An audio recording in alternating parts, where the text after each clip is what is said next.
Transição planetária, capítulo 10, lições de alta magnitude. O serviço a que nos afeiçoáramos exigia esforço e abnegação, pois quanto mais atendíamos espíritos em grande sofrimento, outros mais chegavam ao grupo em que trabalhávamos, quando os cadáveres eram trazidos pelas ondas e atirados às praias, ou resultavam da desencarnação daqueles que haviam ficado inconscientes, traumatizados, e porque não houvesse recebido assistência, não resistiam aos ferimentos, ao deperecimento das forças, à desnutrição, às infecções. Ana continuava erguendo o archote de fluidos luminosos, de forma que pudesse haver claridade específica na noite espiritual, ao tempo em que também contribuía com a sua valiosa ajuda. Padre Marcos falava, naquele momento, a um pequeno grupo de cristãos católicos que ainda se mantavam aos despojos materiais. A sua voz era meiga e gentil, informando-os que a morte não deveria ser vista como uma desgraça grande.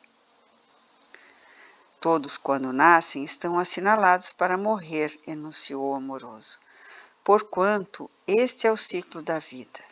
O oposto de vida não é morte, mas renascimento. Jesus morreu a fim de que pudesse ressuscitar ao terceiro dia, demonstrando a imortalidade e comunicando-se com os amigos queridos que haviam ficado na retaguarda, aguardando a confirmação das suas palavras luminosas. Graças ao seu retorno, é que o Evangelho pôde ser confirmado, e a mensagem de que é portador tornou-se esperança de todos aqueles que sofrem e se encontram à borda do abismo, sem entregar-se ao medo ou ao desânimo. Confiar, portanto, que há um reino além da carne que nos espera a todos, é dever de todo cristão, cuja doutrina se assenta na certeza da vitória da vida sobre o decesso tumular. Enquanto ele falava, Abdul, Ivon, Oscar e nós outros, agora acompanhados por 2 espíritos indonésios que se ofereceram para cooperar conosco, trabalhávamos na libertação dos recém-desencarnados, com os vínculos fortes mantidos com os corpos, na condição de frutos espúrios do materialismo a que se aferravam. À medida que cada um era liberado, embora atento às palavras do sacerdote, experimentava um vágado e tombava, quase inconsciente, sendo retirado de imediato do pequeno círculo para a área de transporte. Felizes, continuava o apóstolo da caridade, somos todos aqueles que acreditamos em nosso Senhor Jesus Cristo e que o temos na condição de caminho, verdade e vida. A Ele, vinculados pelo amor que nos dá sustento às emoções, morte e vida e infortúnio é bênção, porque nada acontece sem a sua permissão superior. Enfrentai a tormenta do desespero como seus discípulos, quando na barca frágil ante a tempestade ameaçadora, que temerosos lhe pediram auxílio, e ele acalmou os ventos e tranquilizou as ondas. Nele temos o seguro nauta, que conduzirá a barca da nossa imortalidade ao sublime destino da paz. Não temais, pois, permanecendo confiantes e ajudando-nos a ajudar-vos. Por mais assustador se vos apresente o fenômeno da morte orgânica, a vida é um triunfo sobre todas as injunções, e nada a consegue destruir. Por isso, abandonar o veículo carnal que já não tem utilidade, agradecendo-lhe a cooperação durante a jornada concluída, é avançar com segurança pelo rumo da imortalidade, constitui motivo de infinita alegria. Novamente serão reencontrados os afetos que vieram anteriormente e que vos aguardam, reorganizando as famílias através dos abençoados laços do amor. Portanto, alegrai-vos e confiai, porque as dores afligentes de agora logo mais serão um capítulo do passado vencido. Silenciando por momentos, a fim de que as suas palavras pudessem ser ouvidas e entendidas, permaneceu em prece que o adornava de tênue claridade espiritual, dele mesmo emanada, exteriorizando naquele pau de desespero a grandeza que o caracterizava na ordem da evolução. Tomados de emoção natural, os ouvintes choravam e imprecavam pela ajuda, o que a todos nos sensibilizava. Nesse clima de elevadas vibrações de amor e de compaixão, podíamos perceber o valor dos sentimentos da afetividade no intercâmbio com os irmãos mais angustiados.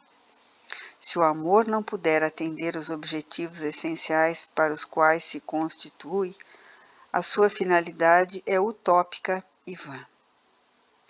Não foi por outra razão que Jesus o elegeu como mais nobre, quão indispensável conquista a que pode aspirar o ser humano.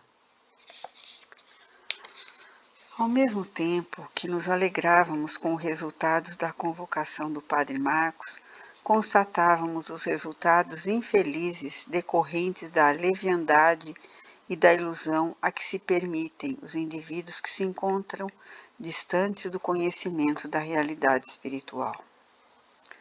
Os fenômenos dolorosos de licantropia constrangiam-nos, levando-nos à reflexão, tanto em relação aos que lhe padeciam as vicissitudes, como àqueles que se tornavam vítimas inermes desses algozes, afinal, de si mesmos. O desconhecimento das leis da vida faz que o espírito mergulhe no mais abismal estado de primitivismo, não se interessando pela ascensão que o arranque da situação deplorável. Não nos passava pela mente qualquer sentimento de reproche ou de censura, porquanto, de alguma forma, somos viajantes da noite de sombras densas na direção do dia iluminado e fulgurante. Os atavismos religiosos que lhes ofereciam primícias e estados de glória logo após a morte biológica mantinham alguns que se davam conta do fenômeno de que foram objeto, aguardando a chegada dos anjos mitológicos, e desesperavam-se, tombando na blasfêmia e na revolta, reclamando contra o abandono em que supunham encontrar-se. Essa transferência de responsabilidades dos nossos atos para a divindade, além de ser uma atitude profundamente leviana e muito cômoda, porque proporciona uma visão totalmente distorcida da realidade, transferindo-a para o mundo da fantasia e da mágica, no qual tudo é possível. Somente quando o ser humano desperta realmente para a consciência de si mesmo, das responsabilidades que lhe dizem respeito, é que tem início o processo de descobrimento da verdade e do dever. Enquanto isso não ocorre, a transferência para os outros de tudo quanto lhe diz respeito, seja na ocorrência infeliz aos demais culpados ou nas necessidades de evolução, esperando que os anjos da misericórdia por eles operem de maneira sobrenatural e privilegiada, liberando-os do esforço que deve ser empreendido para a autoiluminação. Logo após a peroração do Padre Marcos, o nosso mentor acercou-se-nos e, percebendo as interrogações que bailavam na minha mente, socorreu-me com alguns esclarecimentos que são preciosas lições de vida. O caro Miranda não ignora, começou ele suavemente, que todas as ocorrências contribuem para o nosso processo de crescimento na direção de Deus.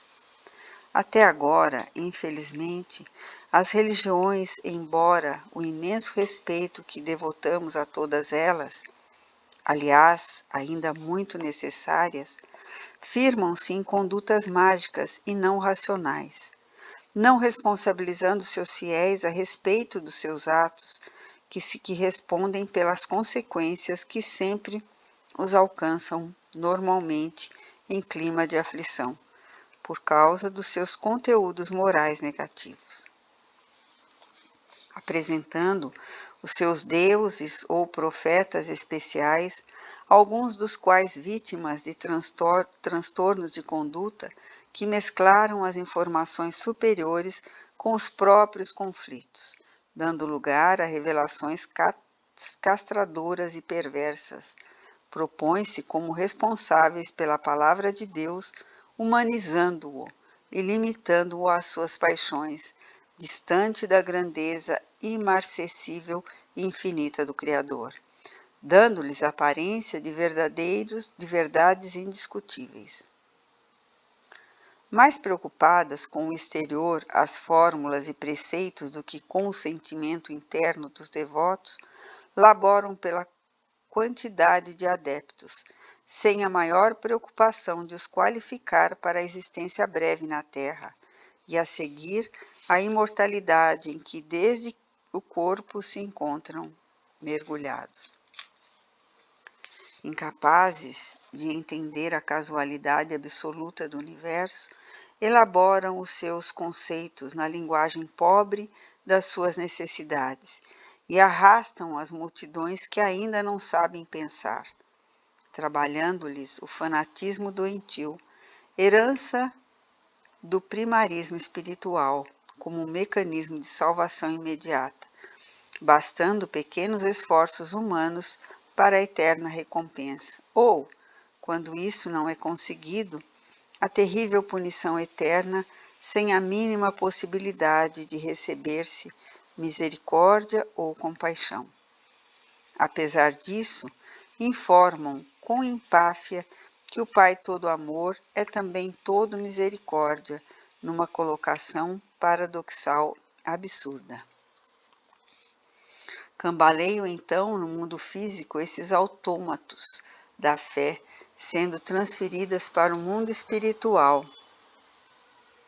As multidões equivocadas e engessadas nas informações cavilosas, assimiladas sem raciocínio e recebidas como herança dos ancestrais que pensam honrar, fixando-se nela sem a preocupação, porém, da autoiluminação.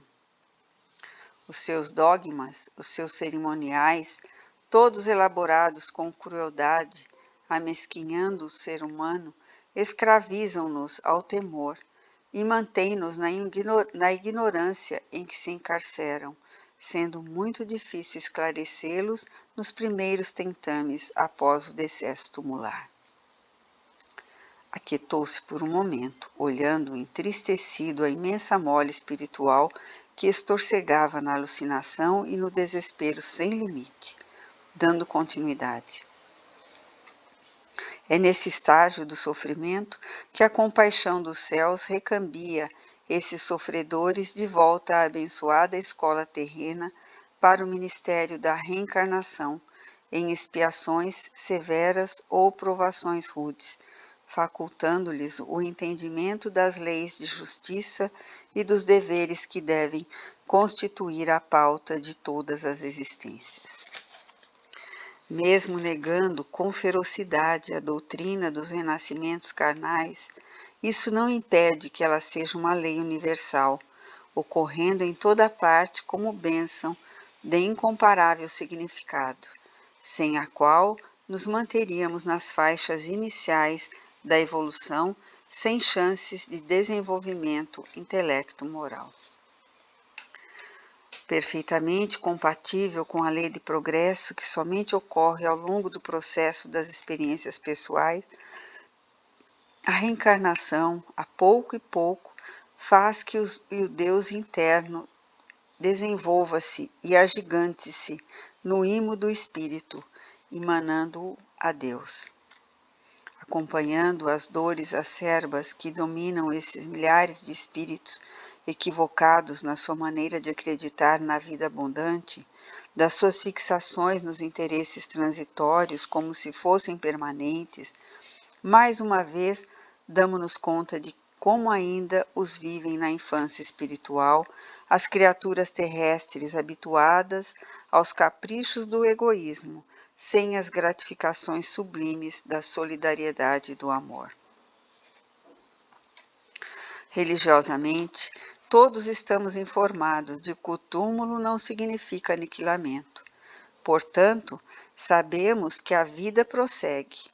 Seria ilógico, em consequência, vivermos de maneira compatível com essa convicção, o que realmente não ocorre. As disputas e fixações materiais de tal maneira se fazem dominadoras em nosso mundo íntimo que, conscientemente ou não, postergamos o momento da partida do corpo indefinidamente. Quando somos jovens, anelamos para que isso ocorra na velhice. E quando a idade provecta se nos instala, ao sentirmos a aproximação do fenômeno da desencarnação, o medo se nos assenhoreia, levando não poucos de nós ao transtorno depressivo, à revolta ou a outro tipo de desequilíbrio. Bastariam somente alguns momentos de reflexão diária em torno da transitoriedade da vida física para nos prepararmos e aguardarmos com alegria o momento da desencarnação. Qual o encarcerado que não anela pela liberdade e que, vendo o outro que estava na sua cela partir, não deseja também que lhe soe o momento grandioso? E com que júbilo enfrenta-o quando chega? A metáfora explica bem como nós deveríamos comportar, o que lamentavelmente não ocorre. Dia não muito distante, porém, surgirá em que as religiões serão portas de acesso à vida e não cárcere na ignorância e no absurdo. Desse modo, lembremos-nos que todos os profetas e fundadores de religiões, por mais elevados e nobres, não se equiparam a Jesus Cristo que os enviou à terra, a fim de que diluíssem um pouco as sombras da crueldade para que ele instaurasse nos dias já recuados as balizas do reino dos céus no mundo. Mesmo aqueles que vieram depois do seu advento são ministros do seu reino. Por essa razão veio o Consolador, que ele prometera para apressar esses dias, o momento da verdadeira comunhão entre as criaturas e o Criador. Não desfalecemos, portanto, e cumpramos com o nosso dever. Encontrava-me edificado e surpreso, pensando como o nobre médico chegara a essas conclusões, sabendo que ele vivenciara na sua existência anterior a convicção anglicana. Percebendo minha reflexão, o amigo generoso sorriu e completou: Amigo Miranda, o conhecimento viaja daqui para a terra e não de lá para cá. Desse modo, participando dos grupos de estudos em nossa comunidade, tomei conhecimento da revelação espírita e da sua magnitude para o ser humano. Por isso estou engajado na tarefa em que nosso grupo se encontra. E porque novas questões me assomassem à mente, ainda jovial e sábio, ele interrompeu, propondo-me: O trabalho nos espera, e as perguntas encontrarão as suas respostas na ação do bem com Jesus.